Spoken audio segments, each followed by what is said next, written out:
Hi everyone, welcome to the Psych Scholar. Today we will be doing part 5th of chapter 2.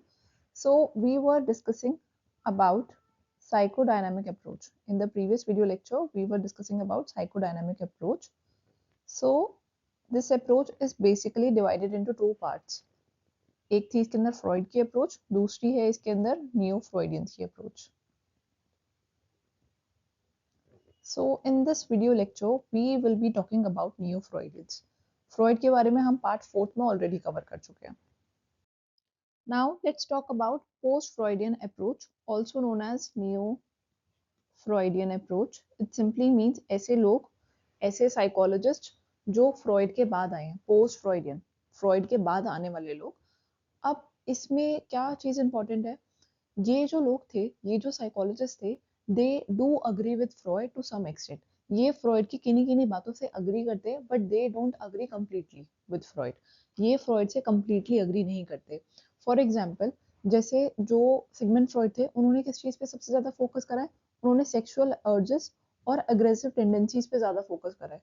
उन्होंने बोला था जो हमारा इद होता है, जो हमारा want part of the personality है, अगर उसको कुछ चीज चाहिए तो वो चीज चाहिए. And he focused mainly on the unconscious part of the personality. उन्होंने इस पे ज्यादा फोकस करा है, सेक्सुअल टेंडेंसीज पे ज्यादा फोकस करा है. बट ये जो नियो फ्रॉइडियंस हैं, ये किस चीज पे फोकस करेंगे?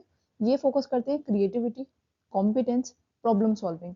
अगर आप थोड़ा सा ध्यान दो तो ये जो पोस्ट फ्रॉइडियंस हैं, इनका जो पर्सपेक्टिव है ह्यूमन को लेकर, वो बड़ा पॉजिटिव है. Positive perspective about human nature. और अगर हम फ्रॉइड की बात करें, अगर हम सिगमंड फ्रॉइड की बात करें, तो उनका पर्सपेक्टिव नेगेटिव था. नेगेटिव क्यों था?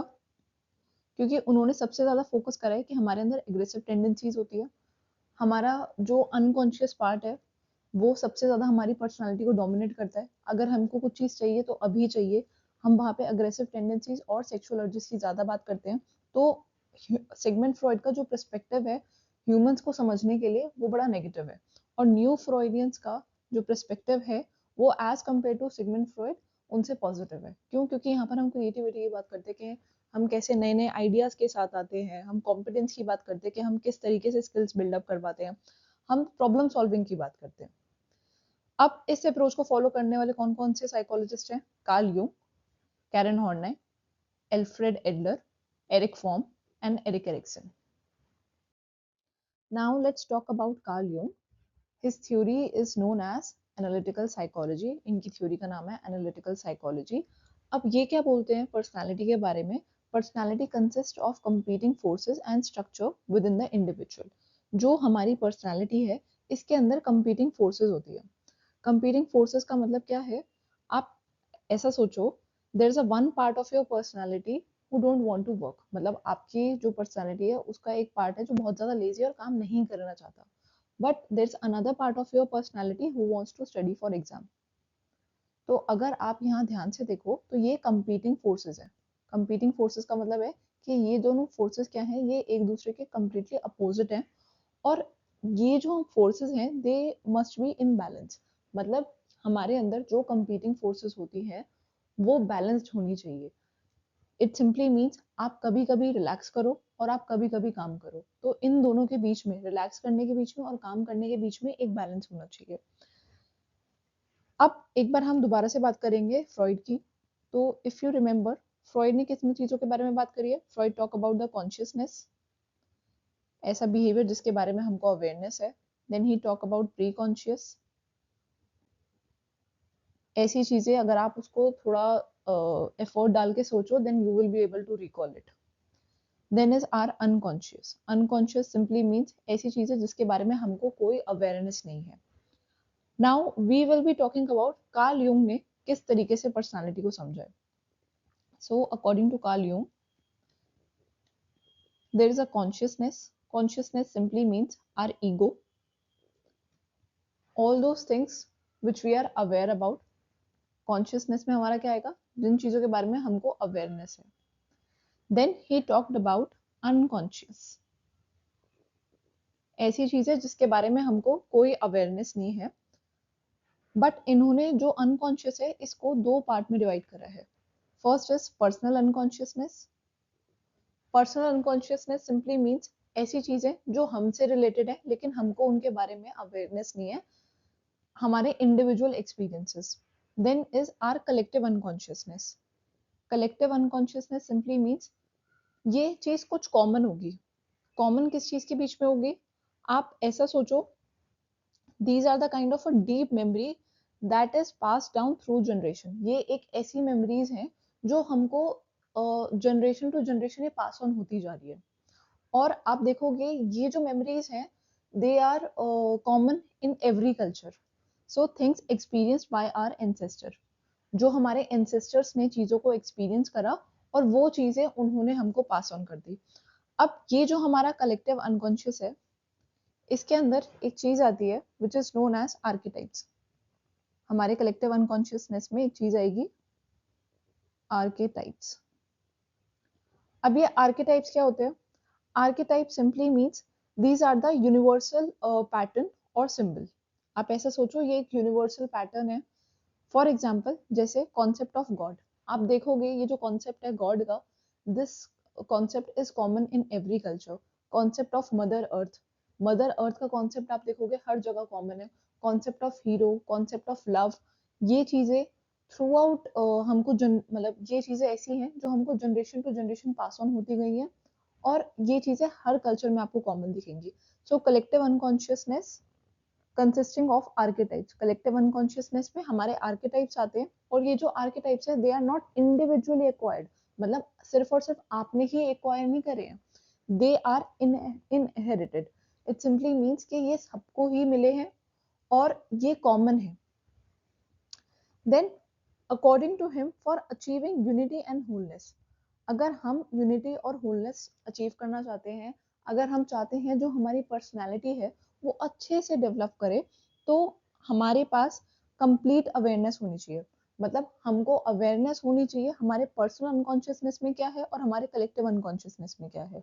सो to achieve unity and wholeness we must have awareness about our personal unconsciousness and our collective unconsciousness. So I hope till here it is clear. Now let's talk about Karen Horney optimism. She focused on optimistic view of human life. It simply means इनका जो perspective था वो काफी ज़्यादा positive था humans को लेके. She also talked about self-actualization, which simply means humans have tendency to reach their highest potential. Humans के पास ऐसी tendency होती है कि वो अपना highest potential reach कर सकते हैं और humans जो हैं वो grow करना चाहते हैं. Then she also talked about neither sex can be viewed as superior और इंफीरियर. कोई सा भी सेक्स हम इस तरीके से व्यू नहीं कर सकते कि एक जेंडर ज्यादा बेटर और एक जेंडर खराब है. She believe that every gender has some qualities to admire. हर जेंडर के पास कुछ ऐसी क्वालिटीज होती हैं जिसको हमको एडमायर करना चाहिए. देन वेरी इंपॉर्टेंट पार्ट, जो साइकोलॉजिकल डिसऑर्डर्स होते हैं, psychological disorders were caused by disturbed interpersonal relationship during childhood. यहाँ पे ये पेरेंट चाइल्ड रिलेशनशिप की बात कर रही हैं और इनका ऐसा मानना है कि अगर डिस्टर्ब पेरेंट चाइल्ड रिलेशनशिप है, मतलब अगर माता पिता और बच्चों के बीच में एक अच्छा रिलेशनशिप नहीं है, then it can lead to psychological disorder. Disturb interpersonal relationship की वजह से क्या हो सकता है? Disturb parent child relationship can lead to disorder, psychological disorder. अब इनके दो मेन कॉन्सेप्ट है, एक है बेसिक एंजाइटी और दूसरा है बेसिक हॉस्टिलिटी. सो बेसिक एंजाइटी, इसका क्या मतलब है? If a child feel insecure and unsafe. अगर एक बच्चे को इनसिक्योर फील होता है, अनसेफ फील होता है और उसको ऐसा फील होता है जो पेरेंट्स हैं they are indifferent towards him और उसको डिस्करेज करते रहते हैं, तो उसके मन में कुछ फीलिंग्स डेवलप होती हैं और उस फीलिंग्स को यहाँ पे बेसिक एंजाइटी बोला गया है. So if parents are not taking care of a child properly, अगर पेरेंट्स बच्चे का ढंग से ध्यान नहीं रखते हैं या उसको बार बार क्रिटिसाइज करते रहते हैं, तो बच्चे के मन में जो फीलिंग डेवलप होगी उसका नाम होता है basic anxiety. Now this basic anxiety will lead to basic hostility. Basic hostility का क्या मतलब है? यहाँ पे बच्चे के मन में गुस्सा आएगा, डीप रिजेंटमेंट टुवर्ड्स पेरेंट्स. मतलब बच्चे के मन में काफी ज्यादा एंगर आएगा, रिजेंटमेंट आएगी पेरेंट्स को लेकर. क्यों? क्योंकि जो चीजें उसको चाहिए थी उसको वो चीज नहीं मिली, सेंस ऑफ सिक्योरिटी बच्चे को नहीं मिली, जो उसको प्यार मिलना चाहिए था वो प्यार उसको नहीं मिल रहा. So basic anxiety will lead to basic hostility. Basic hostility simply means deep resentment, मतलब बच्चे के मन में गुस्सा है, बच्चे के मन में एंगर है. So I hope till here it is clear. Now let's talk about Alfred Adler, lifestyle and social interest. ये इनके मेन कॉन्सेप्ट है, लाइफस्टाइल एंड सोशल इंटरेस्ट. जो इनकी थ्योरी है उसका नाम है individual psychology. His theory is known as individual psychology. अब ये क्या बोलते हैं, जो ह्यूमन बिहेवियर है वो पर्पसफुल है एंड गोल डायरेक्टेड है. हमारा जो बिहेवियर होता है, Adler believe that everything we do has a purpose and a goal behind it. हम जो भी चीजें करते हैं उसके पीछे कोई ना कोई पर्पस होता है, उसके पीछे कोई ना कोई गोल होता है. फॉर एग्जाम्पल, अगर आज आप पढ़ाई करते हो, if you are studying today, it simply means, अगर आज आप पढ़ाई करते हो कि आप चाहते क्या हो, कि आपके अच्छे ग्रेड्स आए, तो ये एक आपका पर्पस है. Then he also talk about inferiority complex. ये एक इनफीरियोरिटी कॉम्प्लेक्स की बात करते हैं. इसका क्या मतलब है, according to him every individual suffer from this. और ये एक ऐसी चीज है जो इननेट है, मतलब ये हमको स्टार्टिंग से ही मिली है, ये हम हमारे अंदर इनबॉर्न है, इनबिल्ट है पहले से ही. सो इन्फीरियोरिटी कॉम्प्लेक्स एक ऐसा कॉम्प्लेक्स है जहां पर हमको ऐसी फीलिंग्स आती है, feeling of inadequacy and guilt. मतलब आपको ऐसा फील होता है कि आप और लोगों से कम अच्छे हो, feeling that you are not good enough as other individuals are. आपको ऐसा लगता है कि आप बाकी लोगों से कम केपेबल हो. सो ये जो फीलिंग है ये इन्नेट है, ये हमारे अंदर स्टार्टिंग से ही होती है, जब मतलब जब से हम पैदा हुए हैं ये हमारे अंदर फीलिंग होती है. अब ये जो इनफीरियोरिटी कॉम्प्लेक्स है, इसको ओवरकम करने के लिए हम कुछ गोल्स क्रिएट करते हैं. Our personal goals are the source of motivation. जो भी हम गोल्स क्रिएट करते हैं, they motivate us to overcome the feeling of inferiority complex. मतलब ये जो हमने गोल्स क्रिएट करे हैं, इन गोल्स की हेल्प के थ्रू हम इस इंफीरियोरिटी कॉम्प्लेक्स को ओवरकम कर सकते हैं. So our goals are the source of motivation. ये जो हमारे गोल्स हैं ये हमको सिक्योर फील कराते हैं and they give meaning to our life. So overcoming this complex is essential for the optimal personality development. अगर हम चाहते हैं हमारी पर्सनालिटी अच्छे से डेवलप हो, तो हमको हमारे अंदर जो ये inferiority complex है, जिसमें हम ऐसा फील करते हैं कि we are inadequate और we are not capable as others are, तो इस inferiority complex को हमको कम करना होगा, overcome करना होगा. So I hope till here it is clear. Now let's talk about Eric Fromm, the human concern. So according to him, humans are social being. इनके हिसाब से जो ह्यूमंस होते हैं वो सोशल बीइंग होते हैं. सोशल बीइंग सिंपली मीन्स हम लोगों को बाकी लोगों से इंटरेक्ट करना पसंद है. So if we want to understand somebody, अगर हम किसी को समझना चाहते हैं, we can understand them in terms of their relationship with others. हम एक इंसान को किस तरीके से समझ सकते हैं, जैसे उसके रिलेशनशिप है बाकी लोगों के साथ. आप एक इंसान को बहुत अच्छे से समझ सकते हो अगर आप देखो कि एक इंसान दूसरे इंसान को किस तरीके से ट्रीट करता है. अगर कोई बहुत ज्यादा काइंडनेस शो कर रहा है, आप देखते हो कि एक इंसान बाकी लोगों के साथ बड़ा ज्यादा काइंड है, तो आप समझ जाओगे कि ये इंसान काफी काइंड और ये काफी अच्छा इंसान है. देन आर पर्सनैलिटी और our traits develop from our experiences with other individual. हमारे जो पर्सनैलिटी ट्रेड्स हैं वो किस तरीके से डेवलप होते हैं, जब हम और लोगों के साथ घुलते मिलते हैं और लोगों से इंटरेक्ट करते हैं, तो इस तरीके से हमारे पर्सनैलिटी ट्रेड डेवलप होते हैं. फॉर एग्जाम्पल, आपका जो शाइनेस या आपका जो कॉन्फिडेंट होने का ट्रेट है वो किस तरीके से डेवलप हुआ, जब आपने उसको एक्सपीरियंस करा बाकी लोगों के सामने. Then he also talked about जो ह्यूमंस हैं, they strive for freedom. We have desire for freedom. हम चाहते हैं हम हम बिल्कुल आज़ादी के साथ रहे. We want to live freely the way we want. Then he also talked about striving for justice. It simply means हम चाहते हैं कि फेयरनेस हो, सभी के लिए फेयरनेस हो, there should be fairness for everybody. Then he also talked about truth. मतलब हम चाहते हैं कि हम असलियत को समझे, हम रियलिटी को समझे. So I hope till here it is clear. Now we will be talking about Erik Erikson, Search for Identity. अब ये बोलते हैं, इन्होंने ईगो पे फोकस करा है, सेम जैसे फ्रॉइड ने फोकस करा था. According to him, ego is our rational and conscious. जो हमारी ईगो है वो रैशनल है, वो लॉजिकल सोच सकती है, और ये हमको हेल्प करती है पर्सनालिटी डेवलपमेंट में। मतलब according to Erik Erikson, our ego plays a major role in in our personality development. Then he talked about psychosocial stages of development. इन्होंने psychosocial stages दिए हैं डेवलपमेंट के। उसमें से एक स्टेज था identity versus role confusion. Identity versus role confusion. अब ये जो स्टेज है ये आपको एडोलेसेंस में देखने को मिलता है। तो इस स्टेज में बेसिकली आइडेंटिटी क्राइसिस होते हैं। अब इसका क्या मतलब है, अगर कोई टीनेजर है तो यहाँ पर उसको आइडेंटिटी क्राइसिस होते हैं। मतलब क्या है, who am I, what do I want to do in life. मतलब यहाँ पर एक बच्चे को, एक टीनेजर को आइडेंटिटी क्राइसिस होते हैं।